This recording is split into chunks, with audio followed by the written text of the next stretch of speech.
Bismillahirrahmanirrahim. Assalamualaikum warahmatullahi wabarakatuh.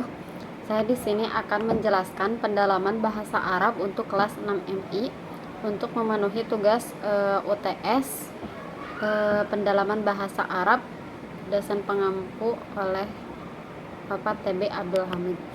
Nah, sebelum ke penjelasan, terdapat ada beberapa rumusan masalah yang akan saya jelaskan, yaitu yang pertama, rumusan masalahnya, materi apa saja yang menjadi fokus dalam pembelajaran bahasa Arab untuk kelas 6 MI. Nah, yang kedua, bagaimana karakteristik siswa kelas 6 MI dalam pembelajaran bahasa Arab. Nah, yang ketiga yaitu apa sih kendala utama yang dihadapi dalam pembelajaran bahasa Arab di kelas 6 MI. Nah, yang keempat, metode pembelajaran apa yang paling sesuai untuk mendalami bahasa Arab pada siswa kelas 6. Nah, yang selanjutnya itu apa tujuan pembelajaran bahasa Arab jenjang MI kelas 6. Nah, yang terakhir itu bagaimana sih evaluasi pembelajaran dapat membantu memastikan pencapaian dalam pembelajaran bahasa Arab pada siswa kelas 6. Nah, kemudian untuk pembahasannya itu yang pertama, materi utama bahasa Arab apa aja sih materi utama yang dipelajarkan kepada kelas 6 MI itu supaya mereka lebih paham gitu kan, materinya apa saja. Nah, yang pertama yaitu ada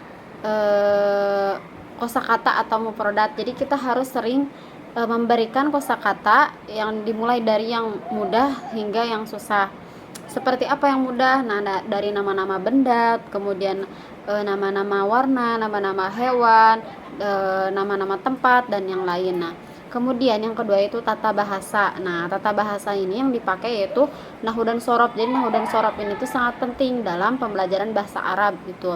Yaitu untuk pemahaman dasar struktur kalimat termasuk penggunaan fiil atau kata kerja, kemudian isim atau kata benda dan haraf atau kata sambung gitu. Nah, yang ketiga itu keterampilan membaca qiraah. Jadi sangat dipentingkan dalam pembelajaran bahasa Arab untuk kelas 6 ini sering qiraah atau metode membaca dari mulai teks yang panjang atau teks yang pendek seperti itu. Nah, yang selanjutnya itu keterampilan menulis atau juga kitabah. Jadi setelah qiraah ada juga kitabah. Jadi sangat dipentingkan bagi anak kelas 6 MI ini untuk kitabah atau menulis seperti itu. Nah, menulis kalimat dan paragraf sederhana menggunakan tata bahasa yang benar seperti itu. Nah, kemudian yang kedua itu karakteristik siswa kelas 6. Apa aja sih karakteristik dari siswa kelas 6 MI ini? Yaitu jadi si siswa ini tuh kan masih dalam berada tahap perkembangan ya. Jadi kita harus memberikan pembelajaran atau karakteristik ini supaya si anak itu tuh lebih fokus gitu. Jadi si siswa tuh perlu memerlukan pendekatan yang mengintegrasikan permainan aktivitas interaktif gitu. Nah, yang ketiga itu tantangan dalam pembelajaran bahasa Arab. Nah, ada beberapa juga tantangan dalam pembelajaran bahasa Arab untuk siswa kelas 6 ini. Apa aja sih tantangannya? Itu yang pertama, kurangnya media pembelajaran. Jadi masih ada beberapa sekolah yang emang kurang dari media pembelajarannya. Jadi tidak semua sekolah tuh punya gitu kan. Ada juga beberapa yang nggak punya gitu. Jadi misal kayak audio, untuk melihat audio atau video gitu. Jadi bisa melihat dari YouTube tapi kurang dalam media pembelajarannya seperti itu. Nah, yang kedua yaitu keterbatasannya waktu.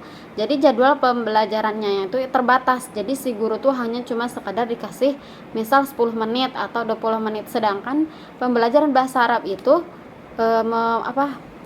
membutuhkan waktu yang cukup panjang supaya mereka lebih paham dalam pembelajaran bahasa Arab seperti itu. Nah, yang ketiga itu motivasi siswa yang rendah. Jadi si siswa menganggap bahasa Arab itu sulit. Jadi banyak yang gak suka terhadap pembelajaran bahasa Arab ini gitu. Jadi kita sebagai guru harus memberikan motivasi yang lebih banyak lagi kepada siswa kelas 6 MI ini supaya lebih meningkat gitu pembelajaran bahasa Arabnya. Nah, yang terakhir itu kompetensi guru. Guru seringkali kurang familiar dengan metode pengajaran modern sehingga pembelajaran menjadi kurang menarik. Nah, gimana sih caranya si anak ini menjadi lebih suka bahasa Arab? Nah, dari gurunya juga, dari cara mengajarnya gimana nih supaya si anak lebih tertarik kepada pembelajaran bahasa Arab seperti itu. Nah, yang selanjutnya itu poin selanjutnya itu strategi efektif untuk pembelajaran bahasa Arab.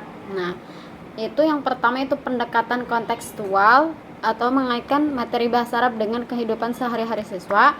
Kemudian penggunaan teknologi, memanfaatkan aplikasi pembelajaran bahasa Arab yang interaktif untuk melatih kosakata dan tata bahasa.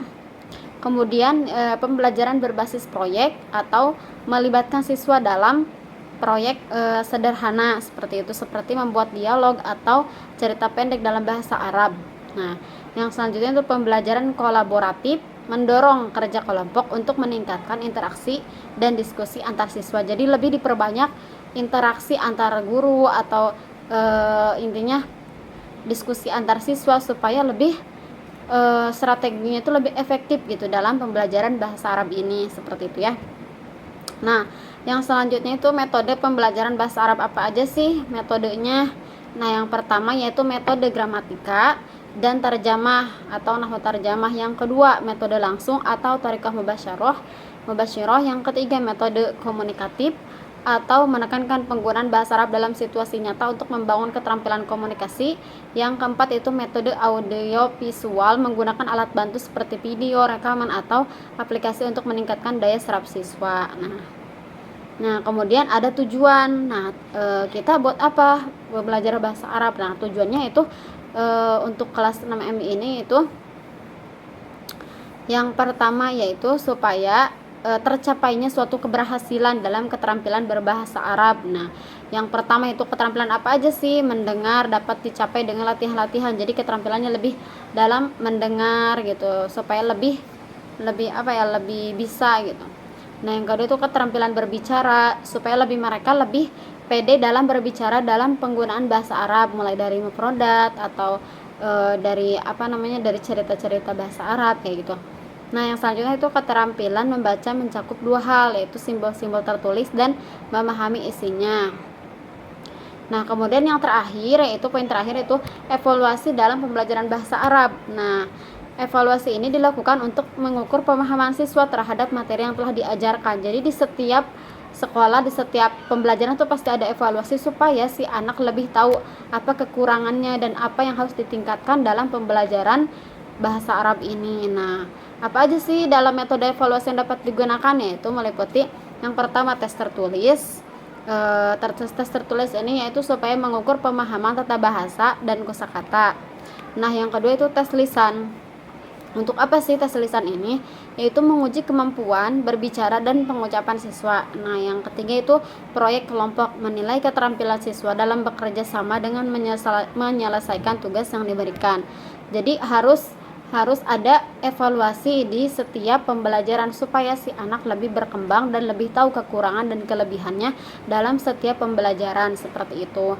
Nah, mungkin kesimpulannya yaitu materi utama bahasa Arab yaitu meliputi kosakata atau mufradat. Jadi harus sering memberikan mufradat atau kosakata, karena semakin kita sering memberikan mufradat maka semakin berkembang pula mereka untuk menggunakan pembelajaran bahasa Arab gitu. Itu yang kedua yaitu memberikan tata bahasa dengan nahwu dan sorob gitu. Jadi lebih sering memberikan nahwu dan sorob. Yang ketiga itu membaca atau qiraah. Yang keempat yaitu kitabah. Jadi kesimpulannya itu adalah yang paling utama, yang paling penting. Yang pertama yaitu mufradat, nahwu dan sorob, qiraah dan kitabah, seperti itu. Mungkin dicukupkan penjelasan dari saya. Mohon maaf apabila ada kesalahan, karena kesalahan datang dari saya, dan apabila ada kelebihan mungkin lebihnya dari Allah Subhanahu wa taala. Wassalamualaikum warahmatullahi wabarakatuh.